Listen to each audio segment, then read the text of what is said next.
And he tell him like, hey, why the fuck you telling my business? And T like, man, what you mean? He like, motherfucker, why the fuck is you telling my business? I told you not to tell nobody. Why the F you gonna tell my business? So I see what's going on. I pull up. I'm like, man, hey, hold on, partner. And he like, hey, man, mind your motherfucking business. So, Al popped up, Homicide popped up, D-Rail popped up, DK popped up. So we all right there, right? And he like, oh, y'all gonna try to jump me? Y'all gonna try to jump me? I bet. Ah, shit. Here we go again.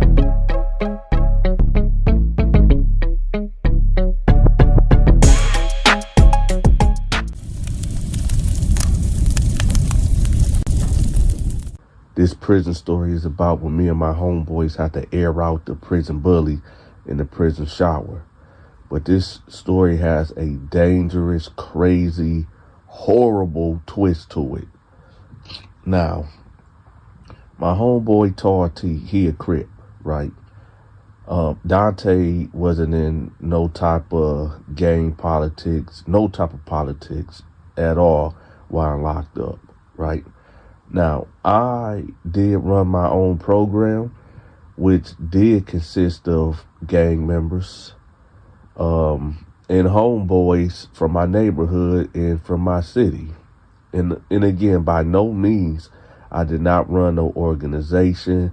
I did not run no gang. In fact, my whole reason of having these certain brothers come together was to enforce my policies, which was protecting weak inmates from stronger inmates for a fee, of course. Now, T, even though this was my guy, even though this was my brother from Atlanta, he ran his mouth too much. T ran his mouth entirely too much, which is going to get us into a situation with the prison bully. So one day, T go on a visit, and the prison bully is there also, speaking to somebody. Now, the person he was talking to was this older white chick, and T knew who this woman was. So after the visit, T approached the prison bully and tell him like, hey, how you know such and such? And dude like, man, that's my auntie. So T like, yo, auntie? How is that? He said, man, mind your business, but why you asking about my people? So T was like, man, I know that woman. Like, I know that woman. So the prison bully like, well, how do you know her? And he was like, well, I used to talk to her daughter or whatever. So the prison bully sitting there, he was like, hey, come over here right quick, man. So we all looking like, the heck going on over here? Because from my understanding, the prison bully never talked to nobody. So this was surprising. So I went to go get the rest of the homies because I'm like, yo, this might turn ugly. Why is he over here talking to T for? So I go get the homies and we on standby, we watching, right? So the prison bully asked him like, so again, how do you know her again? He like, yeah, I was dating her daughter or whatever. So he was like, what year was this? T was like, I mean, it had to be like in 04, 05 or something like that. So the prison buddy was like, you know what? You know what I'm in here for? I was like, what? He said, I ended up taking her life, dog. I took her life. So T was like, what? He was like, yeah, I the one took Samantha life. So T was like, you the one did that? You did that? He was like, man, let me tell you what happened, man.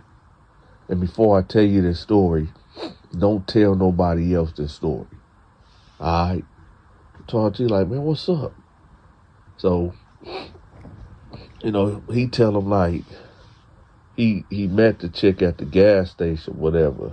And he moved out to Clio, Michigan or whatever. And Clio, Michigan is quiet. You know, it ain't like the city. You know, it's like a quiet backwoods town or whatever. He said so one day he was passing through getting some gas or whatever, and so he said he met at a gas station, and you know, he put the game on it like, hey, you got a man or whatever, and blah blah blah. She was like, dawg. So he said they end up exchanging numbers. So he said that, you know, he just straight asked her, like, hey, can I come through? Can I come through the crib? And she was like, well, yeah, but it's some things we got to talk about before we, you know, come to the house or whatever. And he was like, what is it? So she tell him, like, I got a sister that's bedbound, but she's not really bedbound, but she really don't get out the bed. You know, she was born with this rare disease that, you know, her bones is brittle, and it, like, made her bones kind of, like, stick out a little bit, and she's always in pain. So, you know, that's my sister. So he was like, okay. And she was like, you know, we just gotta really, like, keep the noise down or whatever, because if she hear another voice, she try to get out the bed, and if she fall, you know, she might have to go to the hospital. So he was like, oh, okay, I guess, okay, whatever. So he said they end up going to the house. And he said, you know, they end up messing around, you know, the first date. This is like fresh from meeting her or whatever. So he said they mess around and, you know, everything fine or whatever. He said 3 days later, he said he didn't really have nowhere to go. He was kind of semi-homeless, really. So he said that he ended up moving in with her. Just like after the 3rd day, he just moved in with her. He only had like 2 duffel bags worth of clothes and a TV. So he said he ended up moving in with her. And he said he never even heard the sister ever since he was there. Now, he said that the girl would go up there because they had a 2-story house. And he said that he stayed on the 1st floor. He had no reason to go upstairs, but he said the sister, you know, his girl would go upstairs sometimes and, you know, I guess attend to the sister or whatever. So he said, like, he thought that old girl was like playing a game on him. Because he said he would hear her speak, but he would never hear the sister say anything back. So he was like, man, this chick is weird. So nevertheless, a whole week would pass by. And he said that he was like, well, okay, so old girl left. She went grocery shopping. She asked him that he wanted to come, but he played like he was asleep. But he only did this because he wanted to go upstairs to see who was upstairs. Was it a sister really up there? So when she left, he looking out the window, making sure she pulled out off the street, whatever. So he go upstairs. He said that he first knocked on the door. There was no answer. So he said he kind of felt stupid at first, but then he was like, nah, let me see. I'm already up here.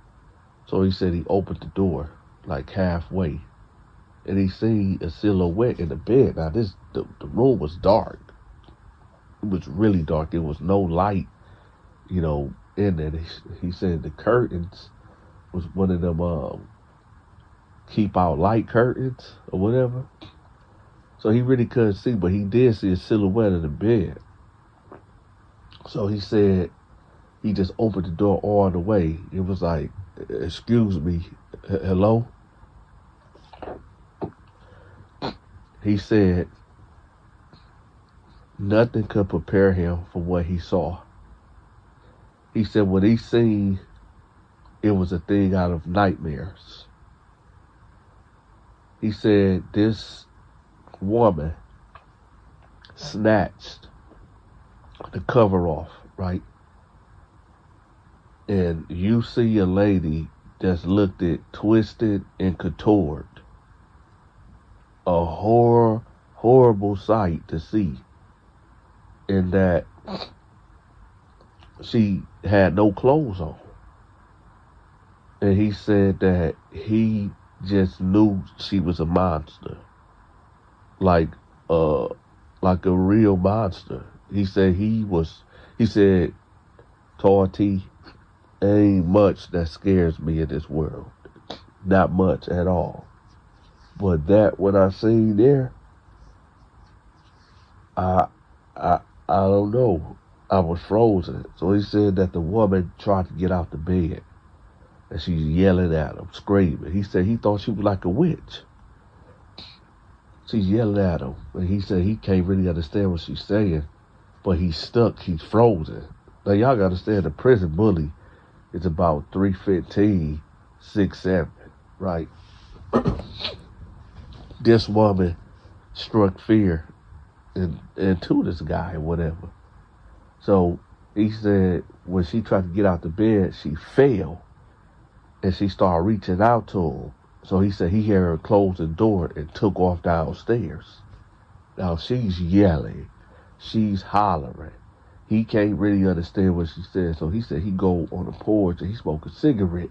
So he said about 10 minutes to go by and the screaming and the hollering subsided. So he like, thank God. So he said, old girl, pull up. You know, he go to the car, help her with the groceries. And he said, like, you know, old girl can see visibly something is wrong with him. Like, he's kind of got a little shake to him. And she was like, are you okay? He was like, yeah, your sister. And when he said, your sister, she was like, what happened? He said, man, I went upstairs and I opened the door and she started tripping and she got out the bed. When I say this woman turned red like a strawberry, she dropped the groceries, took off running into the house, ran upstairs and started screaming. He goes in the house and he followed behind her and he go up the stairs. And he looked because the door is open, all the way open. And the sister is holding the other sister, the one that got the bone disease. She's holding her, crying, sobbing. And says, she's gone, she's gone. Oh my God, she gone. You killed her, you killed her. Right? And he was like, I didn't do anything. I didn't.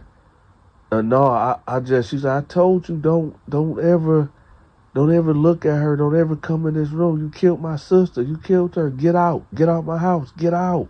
Get out. So he say, you know, cause he ain't got no car, so he got to walking or whatever. So he figured in his head like, I'm just gonna give her some time to calm down or whatever. So nevertheless, he see the ambulance pass by or whatever, and he see a cop car ride past. So he like, man, let me go back, man, because there ain't no telling what this white woman about to say. Let me go back. So he was only about 3 minutes away from the crib, whatever. So he turned back around, he go up there, right? So you got a white officer. You know how he is. You know how he is. Got the white officer right there. And he talking to, you know, the white lady, asked what happened. And she said, well, basically my sister fell out the bed and, you know, I went to the store and my boyfriend, you know, he was here, but, you know, so, you know how the white cop is. Did he have anything to do with this? No, he didn't. No, it wasn't nothing. Her burns was just real, her bones were just real fragile, whatever. And, you know, she just fell out the bed. So he like, all right. So the ambulance ended up taking her out of the house. And he said, like, they had her on a white sheet on a gurney or whatever. And the white sheet just fell, right? And he said the way the woman was looking at him, it was like a thing of nightmares. He said that her eyes was glazed over and she just had this horrible, horrific, stuck look on her face. And it said it just really struck him down to the bone. And he said, like, for the next 4 or 5 days, he just had nightmares about her, whatever. And he said her and him didn't really talk. He said he would have left, but he really ain't had nowhere to go. So he was like, man, I'm sorry. He just kept apologizing to the chick or whatever. But, you know, he said he just wanted to know. He wanted to know, was his girl crazy or not? Or was somebody really there or not? So nevertheless, him and the chick start, you know, being intimate again. And he said, like, while they was doing it or whatever, the chick was sobbing. And it kind of threw him off. And he was like, you want to keep going? And she was like, yeah, I'm just trying to get my mind off my sister or whatever. So he said, you know, he just went into beast mode and, you understand, and start, like, putting in work on. He said as they doing what they do, now they downstairs on the couch. And you remember, y'all, when I said this story is going to take a horrible turn? He said as he, you know, going up and down, you know, doing what he's doing or whatever, he hear, like, footsteps right above them. You know, at first he tried to dismiss it like, nah, it might be a squirrel on the roof or, you know what I'm talking about? But he said, nah, it was undeniable. It was footsteps. So he said he backed up out of it. He asked, like, hey, somebody else here? And she was like, well, what do you mean? He's like, you don't hear that? And she like, nah, keep going. I'm almost there. So, you know, I guess he get back to business and he hear the footsteps again. So he back about it. He like, hey man, somebody upstairs, man. So she like, ain't nobody upstairs, man, you tripping. So he like, no, I'm about to go see. So he said he go to the kitchen, right? Now, normally they keep all the doors closed, you know, from upstairs. There's no real reason for any doors to be open upstairs. So y'all know where we going, right? So he said he go to the kitchen, he go grab a knife. Cause he black. He ain't about to go upstairs and, you know, get confronted by some, I don't know, some monster. So he said he go upstairs and sure enough, that door is open. The sister door is wide open. So he say, you know, he creeped to the door and he looked in and there was nobody there. So he said he just closed the door and he go back downstairs. So, you know, the chick like, man, you was tripping, man. He like, no, man, your sister door is open.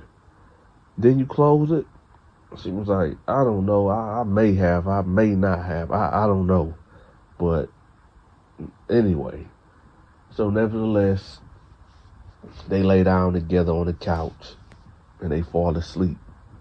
He said it had to been about 4 o'clock in the morning and he hear like a noise and it's like a voice at the same time. He keep hearing his girl name getting called, right? So he said he wake up and he like, man, what the heck going on? So he said he wake up and he know that tone. And the tone is, you know, old girl's sister, you know, her voice. So he wake the girl up like, hey man, wake up. hey, wake up. So she wake up, she's like, what? He like, hey, man, you don't hear that? She was like, hear what? He said, listen. And she hear it too. And she's like, oh my God, what is that? He said, I don't know, but it's coming from upstairs. So she was like, oh my God, what? So he get up, go to the kitchen, grab a knife. He say, look, you stay down here. So she was like, I'm not staying down here, man. So she followed him upstairs, right? When they get to the hall, they see like her door is open. So he tell her like, hey, did you open up the door? She was like, no, I keep all the doors closed. So he was like, man, somebody is in there, because they hear more footsteps.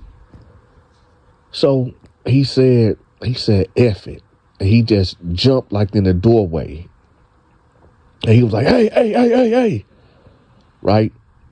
Nobody was there. Nobody was there at all. So he cut the light switch on, and they just walked in the room, and they looking around, and they don't see nobody. They don't hear anything. So he look at her, he like, man, something crazy going on. So they hear noise in the closet, because he had a walk-in closet in here. So they look at each other, and they both got this look like, whatever is here, whatever noise we've been hearing, it got to be in this walk-in closet. It just got to. So they approached the closet real slow, real cautious, right? And he tell her like, motion to her like with his mouth like to be quiet, and he for her to open the door, and he just gonna go in and just, do whoever dirty in there. So, he motioned like, we gonna do it on the count of 3, like 1, 2, 3 type of thing. So he put his finger up, 1, 2, 3. And she snatched the door open. Nothing was there. So he said he was standing there puzzled, like, what the man, this is crazy. Okay, y'all, before we go any further, this is where this story is about to take a dangerous turn. If there are any women out there that's pregnant, please don't watch this. Don't listen to this no more. If you got a heart problem, if the doctor told you do not get, stay away from extremes and things that can put you in shock, turn the video off, because it's about to get real hectic. He said when they looked at each other and just like, well, I don't get it. He said as they start walking towards the door, right, the door slammed and the light cut off. So they are in this darkness in this room. He said that he had the knife in his hand and he panicked. He said the chick grabbed him. She grabbed him, because she was afraid too. And he said in his shock, in his horror, he turns around and put the knife in her stomach. And then the light cut back on. And he see what he done did. He done put the knife all the way up in baby girl. And he panicked like, what the, oh my God. And she falls and hit the floor. Now, he said he panicked and he didn't know what to do. So he just ran out and jumped in her car and went to Flint, Michigan, right? So he said that, he panicked. He said he didn't mean to, knife her. And, well, they end up charging him with capital murder. And now he in here with us doing life without parole.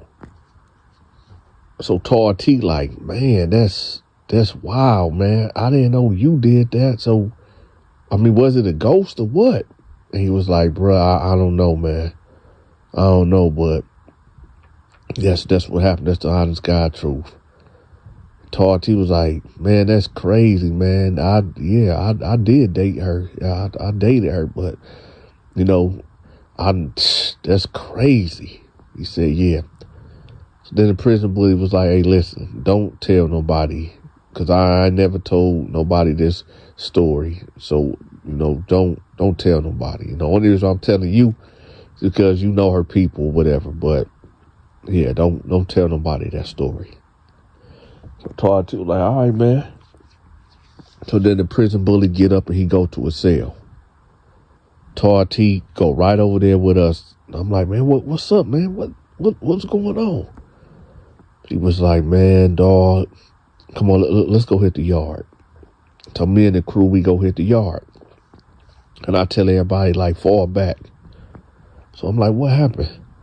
He like, so basically T tell me the story that the prison bully told him. And he was like, well, don't tell nobody. And I said, all right. Now, y'all know how this goes. You tell one person not to tell somebody something, and then you tell them, and then you think you could tell somebody that ain't gonna say nothing, and they slip and say something. Well, Donta may have told Al, and Al may have told somebody else, and well, there you go.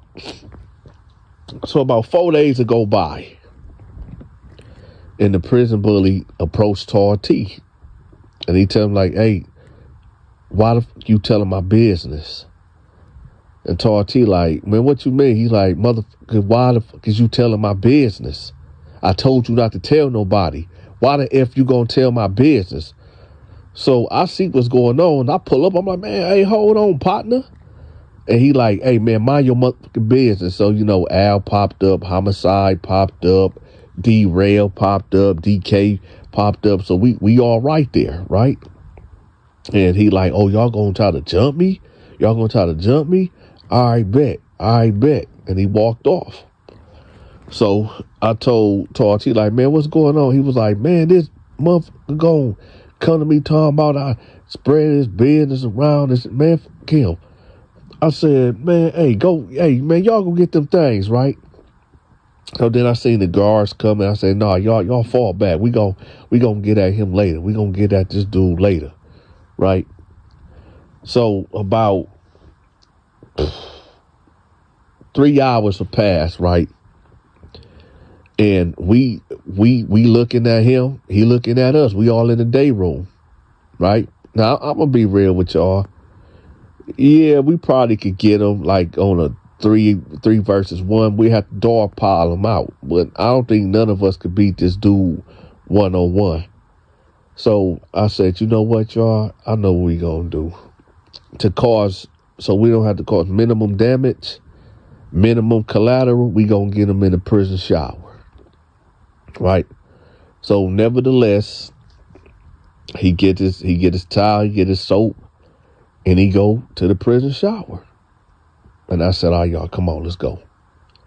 Now, he did have a guy look out for him, because normally most guys, when they go get in the shower, they have somebody on lookout, making sure that nobody trying to run in on them like what we about to do. So I'm looking at his lookout, and I, show him the sword of justice. And he don't want no parts of that, right? So he just bag off from the shower and go about his way. So me, Al, T, Homicide, D-Rail, DK, we boss up in there. And he's standing there, and he turned around. He like, what the fuck y'all gonna do? Now we have to end the story right there, only because the statute of limitation have not ran out yet. The statute of limitation for what we did to him is there's no statute of limitations, right?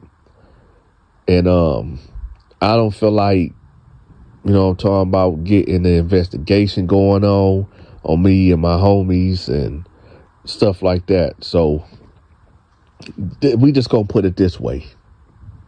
When the guards found him, he didn't pass away, but he's in a vegetative state right now.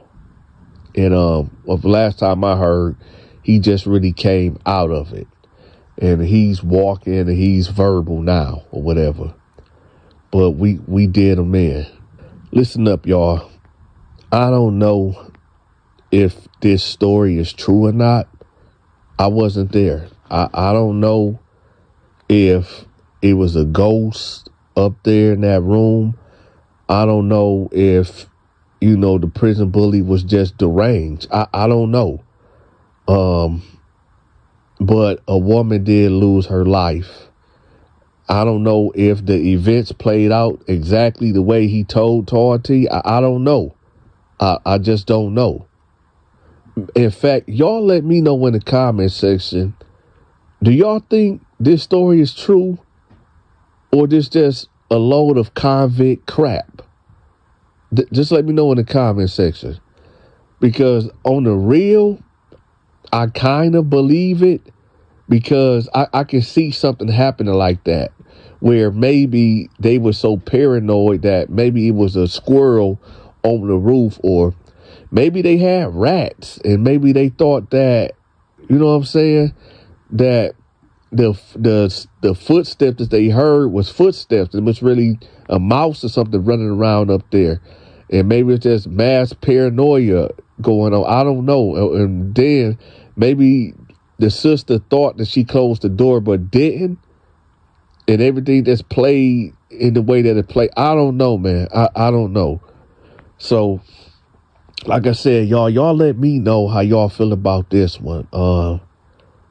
Me, I'm kind of 50-50 with it. I can't say, man. I don't, because I do believe in the supernatural, but at the same time, it's like, I don't know, y'all. But y'all let me know in the comment section how y'all feel about this. Hey, y'all, if y'all can't get enough of this prison content, look no further. Check my man out, Pop Yes, with JB, man. He got a great channel where he interviewed prior inmates and correctional officers. Y'all go check him out. I'm going to have his link pinned at the top of the comment section. Check this out, y'all. I need for y'all to go check out my homegirl TikTok channel. She posts every day about stories about black people going missing. She doing God's work, y'all. Go check her out. I'm going to have the link to her channel pinned at the top of this comment section.